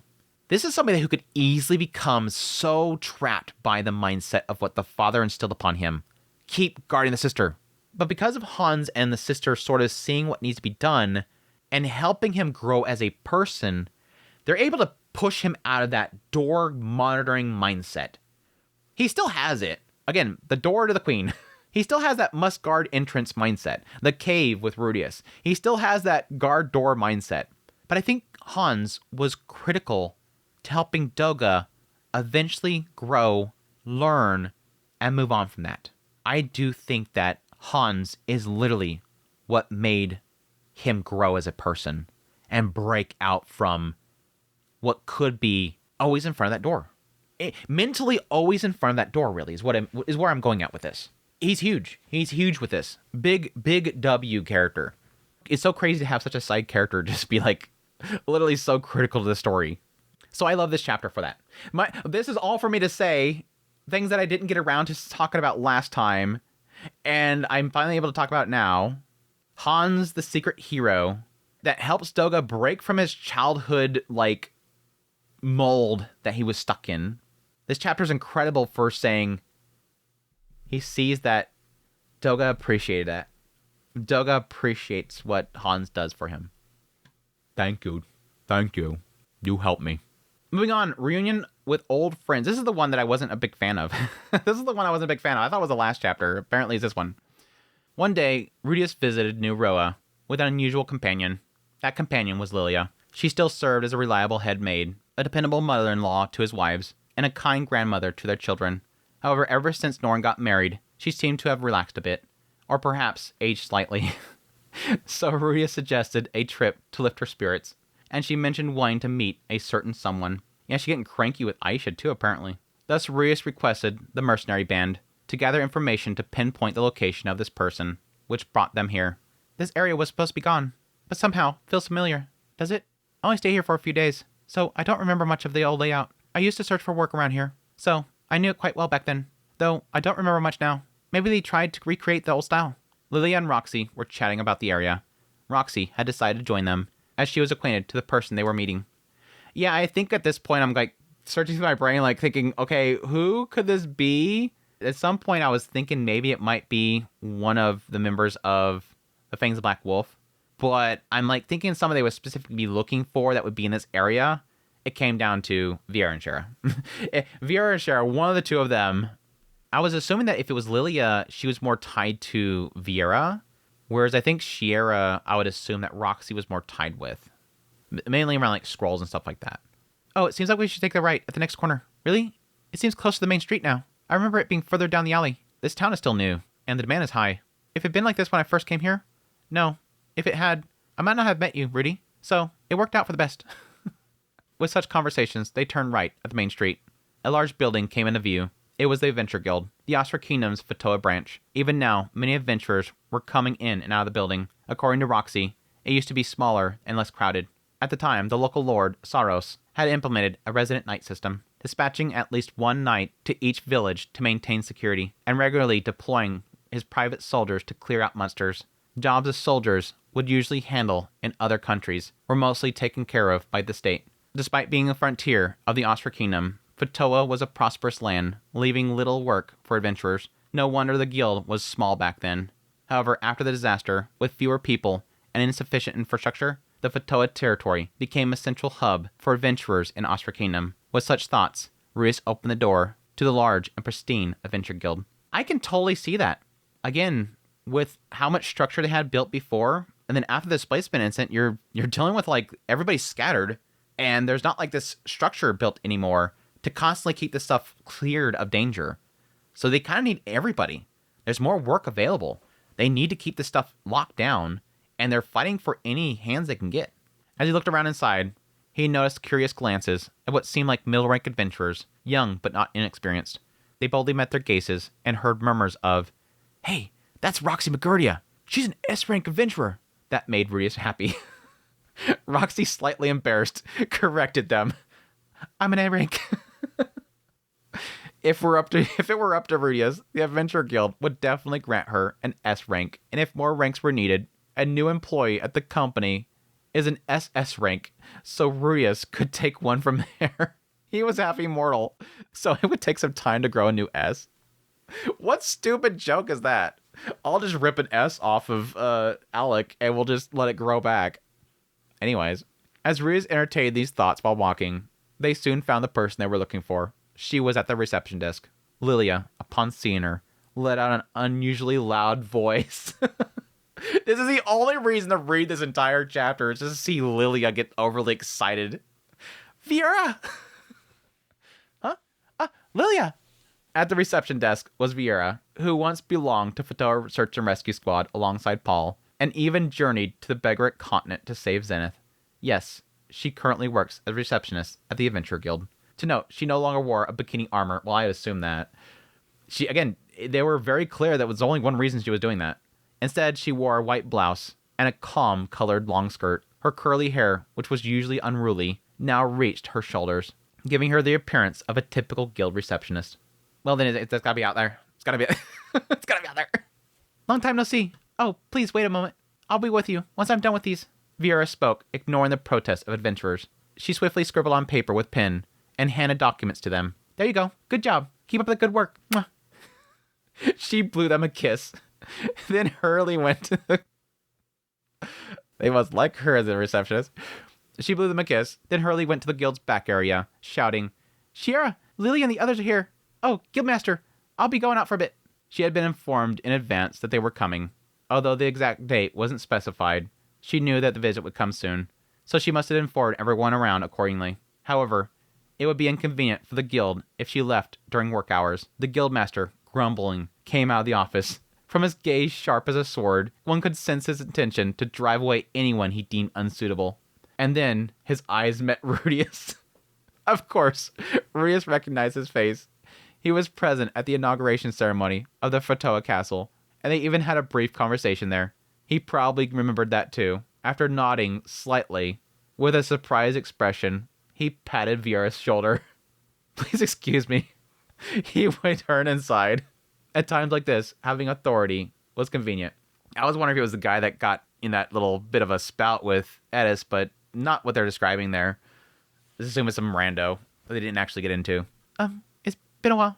Timidly, a hooded woman came from the back of the office. Rudius tried to avoid looking directly at her and stepped back a bit from the spot. Shiera still seemed to be afraid of men looking at her. That sucks. I mean, that's something that doesn't get fixed overnight or anything. I was kind of hoping over time she would find some confidence over that. Well, I'll go kill some time somewhere else. Let me know if you need anything. Rudius wouldn't be joining the girls' gathering. Shiera said that she was fine with him around and would endure it, but he wanted the four of them, who were old acquaintances, to enjoy themselves. "All right, thank you for your trouble, Lord Rudius." "No problem. Enjoy yourselves." Nevertheless, he felt relieved to know that two had found a stable and respectable jobs. With that in mind, Rudius left the Adventure Guild. Like I was saying earlier, I don't like this chapter. This is sort of like a little bit of a pet peeve moment here, but it's like, this is one of those moments where I wish it wasn't always Rudius' perspective. Just, like, this chapter should have been opening up. It's Rudius took Lilia and Roxy, and they went to this location out in the Fatoa region, and that's where they ran into Viera and Shara they were looking for. And then cut over to the girls talking about what they've been doing, what they've been going through. Tell me about their life. It feels like this is a build-up to a story. Like, this is the entrance to a story. This is the opening chapter to a volume, because it explains to me how they found Viera and Shara, and that's it. What was the point of this? Like, it's one of those moments where I'm like, what was the point of introducing just to say where they're at? You could have done that in a footnote. I want more. Is it bad for me to want more of the characters? Not just say where they're at? Spend an entire chapter saying where they're at? It's annoying. Anyways, last chapter, Diary of Young Superb. This is actually a really good chapter. Really good chapter. These should have been in here. Like, especially this one should have been in here. I don't get it. I don't get it. Anyways, they were troubled. The issue was, they didn't know how to treat the human who recently married Rajerd. Of course, they welcomed her as one of the people who saved the village. Norn Greyrat, now known as Norn Superdia. Although she appeared calm, you could tell that she was unsettled, tripping over nothing and acting a bit flustered around them. Perhaps this marriage wasn't what she wanted. Regardless, since she had come to the village, she was one of them. They should treat her kindly. After all, Rajerd had no idea how to handle women. He had a wife before, stop. Just not a human wife. Even so, their interaction with humans had only just begun, and they weren't quite sure how to be considerate. One day, a group of humans came to the village. Due to their unfamiliarity with each other's languages, it was difficult to understand their purpose. But, in summary, it was like this. Bring out a man named Radelios. We're here to take him with us. Upon realizing this, they hurried to Rajerd. Rajerd, this is serious. Radelios has angered the humans. Radelios was a young man whose tail had only fallen off 10 years ago. Being young, he hadn't experienced much persecution and was very cautious. He also doesn't have any prejudice against humans like they do. It's precisely because of this that there are risks. This time, it seemed that those risks have materialized. It's too soon to have such troubles arise, just as they were trying to build good relationships with humans. Yeah, I can see that being sort of on a very thin line there. What has Radelios done? Why are the humans angry? I don't quite get a clear understanding. They keep insisting to bring Radelios out, talking about theft, compensation, and take him away. It seems like they intend to punish him for breaking or stealing something, but Radelios himself seemed to have no recollection of any wrongdoing. He's not the type of man to do such a thing. Indeed, but we can't be sure. He might have unknowingly damaged something important to humans. Rajerd groaned with a stern expression. Even Rajerd wasn't very familiar with humans. After all, humans are creatures that can drastically change their values in just 50 years. That's so true. There's so much in that sentence right there. It's like they change things so much we can't get a sense of it. But us Superbs, we're like, again, their village looks like it always does, like the same kind of layout and everything like that. You assume they have that same feel to it.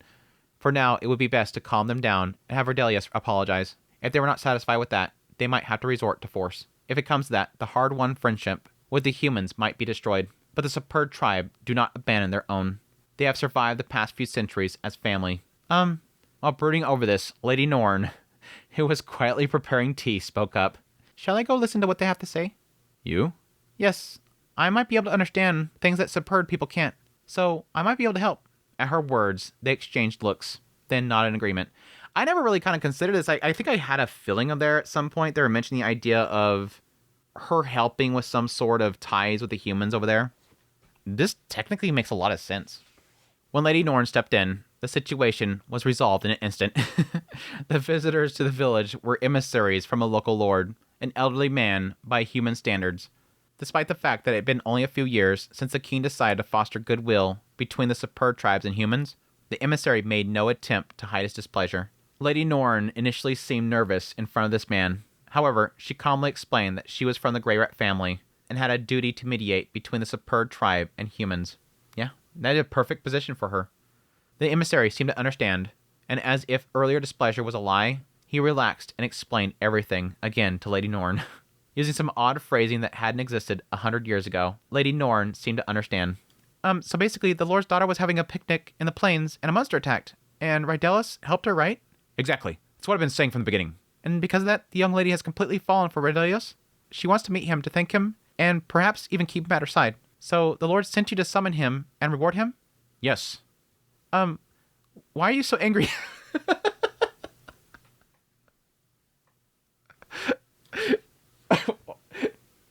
What happened? And Norn's sitting there going, I feel like I'm missing a piece of the puzzle here. Why are you mad? Why wouldn't I be angry? I've been looking after the young lady since she was little. And now, some unknown man has swept her off her feet. Oh, well, as an emissary, could you please calm down a bit? The Superb tribe could be sensitive to such things and might think that you come to fight. In any case, we must take Cordelia back with us. I understand. With that, Lady Norn gathered all the details from the emissary and turned to the Superb. Please bring Redelius. Isn't it enough to thank him here? And why didn't this man bring gifts, if it's supposed to be a reward? Human nobles believe that it's important to give thanks in a formal, prepared setting. Think of it as a ceremony amongst important humans. A human ceremony, huh? I see. But is this safe for Redelius to go alone? What if they deceive and kill him? Oh, then I and Regerd will accompany him. Thus Lady Norn, Redelius, and Lord Regerd went to the Lord's castle to receive the reward. Lady Norn resolved the issue effortlessly. You're quite experienced. Huh? Yes. Situations like this were common in the Magic University. I dealt with many problems in the student council, so I've gotten used to it. I see. Please continue to help us. Yes. Seeing Lady Norn's proud response, the Superb realized they had been thinking too much about being considerate. They should simply rely on and support each other as family. That's such a good chapter. That should have been That should have been in here. Right there. Hey, 7 C's. Right there. It should have been in there. Oh, that sucks, dude. That is a good follow-up to her segment up here. That sucks. Anyways. That's good. And my thoughts on this. Hold up. I love this chapter. I think this chapter is great. It's a good follow-up to her whole segment there. We basically left off with her, again, choosing Regerd accepting her, them loving each other, getting married, a little bit in there about the idea that eventually they have a child, and that child, has a name that Orsted recognizes, and will eventually be Orsted's big buddy friend. This gives that little gap right there about, what does the Superb think about this? How does she fit in? And that was a lot of what I was talking about back there, was the idea of, there's the elements of her feeling unwelcome there. There's the elements of, will she be happy with just love from Regerd? I didn't think that the Superb weren't going to be welcoming her, but there was that fear that Rudius had that I was echoing, that yes, there is a fear that she comes in there and she doesn't fit in. She's not welcome. This shows that they were actively trying to figure out how to bring her in. They don't understand humans. They've only just recently opened their gates to them. They've only recently started talking to them. They don't understand their culture, which is always changing. This shows that they were actively going, how do we accept her? How do we make her feel comfortable? What do we do to make her feel comfortable? Regerd has chosen her. She has helped save our lives. We want to welcome her. We do not want her to feel unwelcome. This just shows oh, of course. We have problems with communicating to her. We have a problem with communicating to them. Regerd and her seem to communicate well. This seems like a great option for us. She's literally keeping them from having fights break out with the humans because they can't understand them. This dude comes in because he's mad. He's mad because he's getting showed up. He's not planning on making them fight, but he's going to cause a fight. Norn's chill. Let me explain how they work here. You're causing them to feel uncomfortable, and they're going to strike back at you. Could you shut up and lower your damn tone? It's great. My Norn's fitting in. It's cute. I love it. It should have been in this book. That said, ladies and gentlemen, another one down. I think I've used all the images. I think, oh wow. No, I haven't seen this one yet. Oh, Damn. The name of the Dolia tribe has helped me and never hindered me. I bear no grudge. Oh, I haven't seen this one yet. It's so good. Ah, damn it. The golden armor, dude. That's so good. That's so good. You guys seen it earlier when I went by that section, I bet.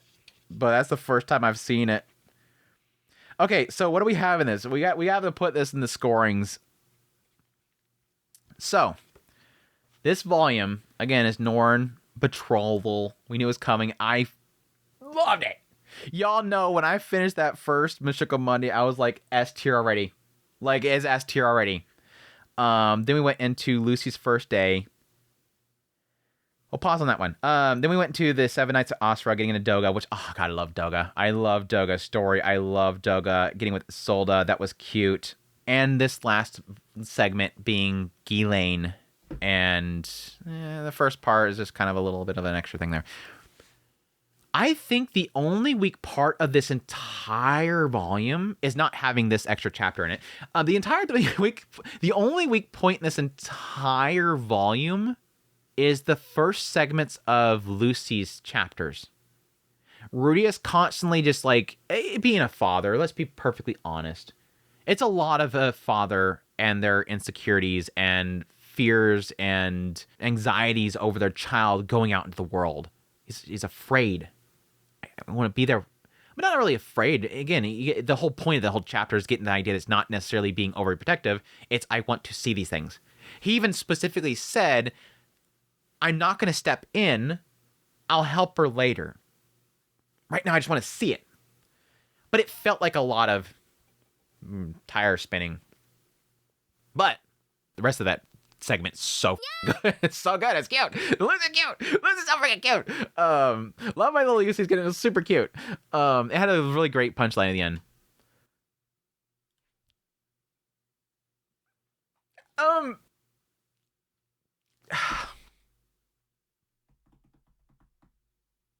Chat, do I do it? S? Should I S? S. I've been saying this for the longest time. I'm putting an S. I've been saying this for a long time now. This is literally what I wanted in those volumes where I felt like Refugin got away from characters. I felt like at some point in the later volumes of the mainline series, he stopped focusing on these character moments. These are the character moments that I wanted. I eat it up.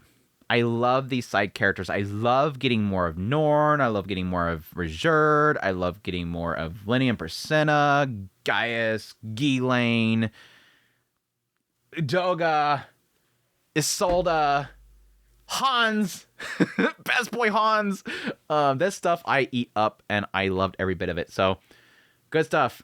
Good stuff. I'm putting an S. I'll put it. I mean, there's a side of me that kind of wants to put it like an A plus because again, I always think about like what are the S tier volumes. They're incredible things like Volume 12, and it's hard for me to put anything with them. But I kind of feel like I want to make a statement right now, and I want to put it in S. I might drop it to A later on when I finally do my final tier list, compiling everything at the end. But I'll put it in S for now. I'll put it in S for now. I'm being bold right now. I loved it. But that is a very long recording. Lucius, I hope you're happy. I was going to have an easy week this week, but you had me put these extra chapters in here, and it turned out to be a long recording. So it's your damn fault that I have to edit this. But anyways, that's it for Redundancy. Redundancy Part 1. We're going to move on to, I'm assuming we're going to go into Redundancy 2. So be excited for that next week, chat. Hopefully 2 is just as amazing as 1 is.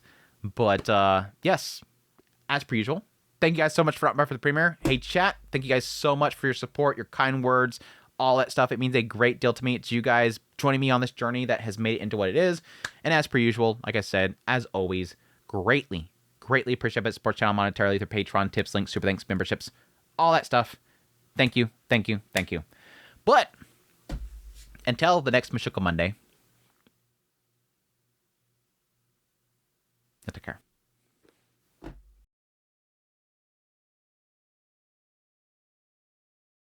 What is Ridelios? What is Ridelios done? What has Ridelios done? What has Redelius done? Why are the humans angry? What has Redelius done? For beast folk, the sacred beast. For beast folk, for beast folk, the sacred beast the sacred beast setting out on a journey holds a special significance. For beast folk, the sacred beast setting out on a for beast folk, that they will be when they first behold the Savior. It's magnificent. That day will be when they first behold the Savior. It's significance. It's significant.